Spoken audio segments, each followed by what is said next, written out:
तो दोस्तों good afternoon, कैसे हैं आप सभी। दोस्तों यूपीएनएचएम 17,000 प्लस भर्ती में अगर आप चाहते हैं कि आपका सिलेक्शन पहली लिस्ट में हो, यानी कि जो रिजल्ट की फाइनल रिजल्ट की पहली मेरिट लिस्ट जारी हो, उसमें अगर आपका नाम होना चाहिए, अगर आप ये चाहते हैं तो आप सभी के लिए बहुत बड़ी खुशखबरी है। क्या खुशखबरी है वो मैं दोस्तों आप सभी को आज के इस वीडियो में बताऊंगा। साथ ही साथ डीवी से संबंधित भी कुछ महत्वपूर्ण जानकारियाँ देने वाला हूँ। और पूरे टोटल 50,000 अभ्यर्थियों का स्कोर कार्ड बिल्कुल समझ लीजिए जारी होने वाला है, क्योंकि सभी स्टूडेंट ने परीक्षा दी है तो सभी का स्कोर कार्ड आएगा और सभी के स्कोर कार्ड के साथ साथ उनके अंक साथ में आएंगे और कट ऑफ भी आप सभी को पता चल जाएगी कि कितने नंबर पर 100% आपको ज्वाइनिंग मिलने वाली है। दोस्तों सारी चीज़ें आपको इस वीडियो में बताऊंगा। Staff nurse, ANM, lab technician, pharmacist, सभी प्रोग्राम में NUHM, RBSK, DHS, maternal health, community process और 15th finance commission, child health, सबकी मतलब का बड़ा कट ऑफ और सबके लिए खुशखबरी बहुत ही महत्वपूर्ण है। अगर आपके कम नंबर हैं, सब कुछ आप सभी को आज के इस वीडियो में मिलने वाला है, तो आप सभी से रिक्वेस्ट है वीडियो को पूरा देखें। महत्वपूर्ण जानकारी आप लोग तभी समझ पाएंगे, ठीक है। वीडियो को पूरा देखिए, तभी कमेंट करिए, तभी आप लोग पूरी जानकारी समझ पाएंगे। और दोस्तों एक रिक्वेस्ट और है, अगर आप में से किसी ने भी अभी तक हमारे यूट्यूब चैनल को सब्सक्राइब नहीं किया है तो प्लीज़ दोस्तों सब्सक्राइब कर लीजिए, क्योंकि महत्वपूर्ण जानकारी आपको समय समय पर यहाँ पर मिल जाती है। तो देखिए, अब मैं आप सभी को बता दूं कि जितने भी हमारे सेलेक्टेड कैंडिडेट होंगे उनको जो है डीवी में बुलाया जाएगा, जिनकी कट ऑफ अच्छी होगी, और जिनकी कट ऑफ अच्छी नहीं होगी उनको डीवी के लिए शॉर्ट लिस्ट ही नहीं किया जाएगा। आप सभी को बता दें कि आप सभी को मैं बता भी चुका हूं कि 1:3 के अनुपात में डीवी के लिए शॉर्ट लिस्ट किया जाएगा, यानी कि जितनी वैकेंसी है उसका 3 गुना आपको शॉर्ट लिस्ट किया जाएगा, यानी कि एक वैकेंसी के लिए 3 अभ्यर्थियों को बुलाया जाएगा। अब एक वैकेंसी पर 3 स्टूडेंट होंगे। अब 3 स्टूडेंट में से कौन सा ऐसा एक स्टूडेंट होगा जो सीट को जो है ले पाएगा, यानी कि बाकी के 2 स्टूडेंट बाहर होंगे, क्योंकि 3 स्टूडेंट होंगे एक वैकेंसी पर, तो लेकिन उसमें से एक सीट ही होगी, एक सीट मिलेगी तो एक ही स्टूडेंट को। तो ये सीट कौन अपने नाम कर पाएगा, ये आपका डिपेंड करेगा आपके मार्क्स पर कि कितने आप अपने मार्क्स में नंबर लेकर आए हैं, यानी कि कितने आप रिजल्ट में आप स्कोर में नंबर लेकर आए हैं। अगर आपका कोविड सर्टिफिकेट आपके पास होगा, अभी पूरी जानकारी इसके बारे में बताऊंगा, तो इसके भी आपको कुछ वेटेज मिल जाएगा। नॉर्मलाइजेशन फिर इसके बाद नहीं मिलेगा, अगर नॉर्मलाइजेशन हार्ड शिफ्ट वालों को केवल मिलेगा। तो अगर आपके मार्क्स अच्छे होंगे और साथ ही साथ अगर आप डीवी में भी प्रेजेंट होंगे, क्योंकि कुछ ऐसे होते हैं कि डीवी में जो है प्रेजेंट नहीं हो पाते हैं, वो अपना डीवी कराने ही नहीं जाते हैं, या कुछ लोग जो है डीवी में एब्सेंट हो जाते हैं। एब्सेंट मतलब अनुपस्थित हो जाते हैं। तो ऐसी स्थिति में उनको जो है डीवी से बाहर कर दिया जाएगा। बाद में कोई भी अगर जाएगा टाइम के मतलब टाइम पर अगर कोई नहीं पहुंचेगा तो उसको बाहर कर दिया जाएगा। तो कुछ लोग डीवी से बाहर हो जाएंगे, यानी कि उनका जो क्या होगा, उनका डीवी भी रिजेक्ट होगा। तो 3 स्टूडेंट में से सिर्फ एक स्टूडेंट को मिलेगी जॉब, यानी कि एक स्टूडेंट सिर्फ सिलेक्ट होगा, यानी कि एक वैकेंसी और 3 स्टूडेंट और मिलेगी सिर्फ एक को, बाकी 2 होंगे रिजेक्ट। तो इसमें अगर आप चाहते हैं कि आपका रिजेक्ट ना हो तो आप वीडियो को पूरा देखते रहें, सारी जानकारी आपको मिल जाएगी।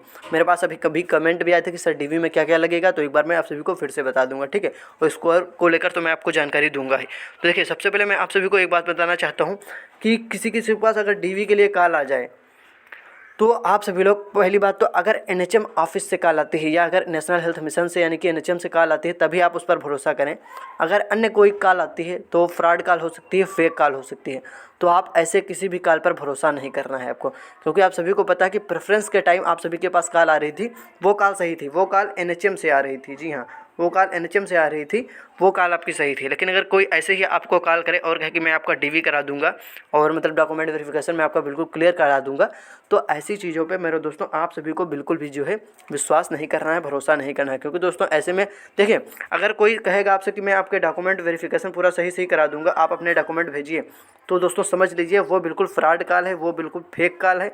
ऐसे किसी भी झांसे में आपको नहीं आना है दोस्तों, क्योंकि देखिए आपके जो डॉक्यूमेंट्स होते हैं वो अपने डॉक्यूमेंट्स आपको किसी के साथ शेयर नहीं करना चाहिए। अपने डॉक्यूमेंट्स जो है, यहाँ पर मैं लिख के बताया दे रहा हूँ, किसी के साथ शेयर नहीं करना चाहिए। दोस्तों मैं लिख देता हूँ इससे कि आपको पूरी समझ जाए, शेयर नहीं करना चाहिए। अपने डॉक्यूमेंट्स को किसी के साथ शेयर नहीं करना चाहिए, ठीक है दोस्तों। आपका डॉक्यूमेंट्स जब होगा तो आपको डीवी के लिए मेल आएगा या डीवी का मैसेज आएगा, या आपको एक नोटिस के माध्यम से विभाग द्वारा जो है एनएचएम विभाग द्वारा आपको डीवी के लिए जब बुलाया जाएगा, अगर आप शॉर्ट लिस्ट होंगे तो एक नोटिस के माध्यम से या एक पूरी लिस्ट जारी करके, जितने लोग शॉर्ट लिस्ट होंगे उनकी लिस्ट जारी करके या एक नोटिस के माध्यम से आप सभी को समय और स्थान बताया जाएगा कि कहाँ पर, लखनऊ में होगा या जिला वाइज होगा, जैसे भी होगा आपको नोटिस के माध्यम से मेरे दोस्तों डीवी की अपडेट दे दी जाएगी। तो ऐसे किसी भी कॉल पर आप भरोसा ना करें, क्योंकि दोस्तों किसी के साथ भी अपने डॉक्यूमेंट्स कोई भी कभी शेयर नहीं किए जाते हैं, क्योंकि डीवी में आपको ले जाने पड़ते हैं अपने ओरिजिनल डॉक्यूमेंट्स। तो आपको बहुत ही सेफ्टी के साथ जो है जाना होता है। ठीक है दोस्तों, ये मतलब जो है मुझे बताना ज़रूरी लगा कि हाँ आप सभी को बताना चाहिए, क्योंकि कुछ लोग जो होते हैं वो समझते हैं कि हाँ अगर कोई कॉल आई है तो सही। तो दोस्तों ऐसे किसी भी कॉल पर भरोसा मत करना, ठीक है। अब मैं आप सभी को बता दूं खुशखबरी क्या है आप सभी के लिए। देखिए कट ऑफ को लेकर बहुत ज़्यादा चर्चाएं चल रही हैं। कोई आपको कट ऑफ बता रहा है कि सर कट ऑफ 70 प्लस जाएगी, और आप मान लेते हैं। कोई बताता है कट ऑफ 75 प्लस जाएगी, कोई बताता है कट ऑफ 80 प्लस जाएगी। आप ये समझिए, अगर किसी वैकेंसी में 4000 किसी पोस्ट में वैकेंसी हैं, या किसी पोस्ट के लिए 3000 वैकेंसी हैं, और अगर कट ऑफ 70 प्लस जा रही, तो आप लोग ये देखिए, मैंने भी एनालिसिस किया। जब कट ऑफ का एनालिसिस किया गया कि किसके कितने नंबर आंसर की से मिलाने के बाद बन रहे हैं, तो उसमें मेरे दोस्तों ये पाया गया कि सभी स्टूडेंट जितने हैं, अगर इनको 70 प्लस या 80 प्लस अगर कट ऑफ ली गई तो सीटें ही नहीं भर पाएंगी। तो क्या होंगी, सीटें जो है खाली रह जाएंगी अगर इतनी हाई कट ऑफ जाएगी। इसीलिए दोस्तों जितनी सीट हैं सभी सीटों को क्या किया जाएगा, सभी सीट्स जो हैं भरी जाएंगी, जिससे कि सभी जितने भी उम्मीदवार होंगे सभी को सिलेक्शन मिले, जितने भी सिलेक्टेड होंगे जिनको अभी जो है नंबर अच्छे होंगे। तो एक फिक्स कट ऑफ आपको बताई जाएगी जब बिल्कुल रिजल्ट स्कोर कार्ड जारी हो जाएगा। लेकिन आप सभी को बता दूं जो कट ऑफ है इतनी हाई नहीं जाने वाली, एक सेफ स्कोर मैंने आपको बताया है। और शॉर्टलिस्ट होने के लिए तो आप सभी के सिर्फ पासिंग मार्क होने चाहिए। पासिंग मार्क देखिए, पासिंग मार्क भी बताया है, जनरल EWS से 33%, OBC है पासिंग मार्क 30%, SC और ST का पासिंग मार्क मेरे दोस्तों कितना है 24%। इससे कुछ ज़्यादा होने पर 1:3 के अनुपात में मैंने बताया शॉर्टलिस्ट किया जाएगा। किसको, 1:3 के अनुपात में शॉर्टलिस्ट किया जाएगा DV के लिए। ये मैं बातें आपको बता चुका हूँ, लेकिन इसमें जो कुछ ज़रूरी सूचना थी वो मुझे आपको बताना ज़रूरी था, इसीलिए मैं दोस्तों आप सभी को जो है बता रहा हूँ, ठीक है। तो जितने भी हमारे कैंडिडेट हैं staff nurse, ANM, lab technician, देखिए स्टाफ नर्स में कुछ लोगों ने अपनी जब आंसर की मिलाई है तो पहले वो बोल रहे थे कि उनके 80 प्लस नंबर बन रहे हैं। कमेंट में कह रहे थे 80 प्लस नंबर बन रहे हैं, 80 प्लस ही कट ऑफ जाएगी। फिर उनके नंबर कितने आए हैं, 25 से 30 रह गए हैं आंसर की मिलाने के बाद। उनके सारे क्वेश्चन जो है गलत हो गए हैं। दोस्तों यही होता है, एग्जाम में आप कुछ करके आते हैं, लेकिन जब आपका रिजल्ट आता है तो वो फिर आपका जो है उसमें नंबर कम हो ही जाते हैं। लेकिन आंसर की पर कुछ क्वेश्चन जैसे कि ऐसे थे आपके पेपर में जिन पर जो है आप लोगों ने ऑब्जेक्शन किया है, बहुत सारे लोगों ने ऑब्जेक्शन किया है, क्योंकि जो आपकी नोटिफिकेशन आई थी objection management for staff nurse position, इस पर आपकी आंसर की जारी हुई थी। इस आंसर की में जैसे कुछ क्वेश्चन, 1-2 क्वेश्चन ऐसे दिखे थे, ऐसे आपने बताया कि सर उस पर जो है ऑब्जेक्शन करना जरूरी था, क्योंकि कुछ उसमें ऑप्शन जो है गलत था। उसमें अगर ऑप्शन पहला सही था तो आप लोग दूसरा करके आए थे, इसको काट के इसको सही माना गया है। लेकिन आप लोगों ने ऑब्जेक्शन किया है और आप लोगों ने अगर सारी चीज़ें विथ प्रूफ उसमें दिखाई हैं तो निश्चित रूप से जो है आपको उसका नंबर मिलेगा। तो 1 से 2 अंक अगर आपने ऑब्जेक्शन किया है तो 1 से 2 अंक तो मेरे दोस्तों आपको फ्री में ही मिल जाएगा, ठीक है। तो पहली लिस्ट में सिलेक्शन उन्हीं का होगा जिनके नंबर अच्छे होंगे और जिनका DV में सब कुछ क्लियर हो जाएगा, जिनके डॉक्यूमेंट्स में किसी भी प्रकार की कोई भी छोटी कोई भी मिस्टेक नहीं होगी। उनका पहली जो मेरिट लिस्ट आएगी उसी में सिलेक्शन हो जाएगा और फर्स्ट लिस्ट में ज्वाइनिंग मिल जाएगी। जी हाँ, पहली ही लिस्ट में आप सभी को पहली बार में ही बुला के ज्वाइनिंग लेटर दे दिया जाएगा। अगर किसी में भी कोई मिस्टेक पाएगी तो DV रिजेक्ट होने की भी संभावना है, और अगर आपका DV में कोई छोटी से छोटी गलती पाएगी तो उसके आपका प्रोविजनल दे दिया जाएगा।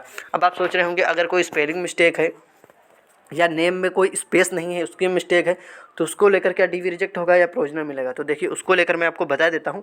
जैसे कि किसी का नाम कुछ है, उसके आगे कोई सरनेम है और यहाँ पे स्पेस लगाना भूल गए हैं, जैसे कि एक मार्कशीट में, तो आप सभी को क्या करना है, देखिए तो आप सभी को एक एफिडेविट बनवाना है, ठीक है। एक एफिडेविट आप बनवा के कहाँ ले जाएंगे, या कि एफिडेविट बनवा के आप लोग अपने DV में ले जाएंगे और उसको लगा देंगे तो आपका जो है DV रिजेक्ट नहीं होगा।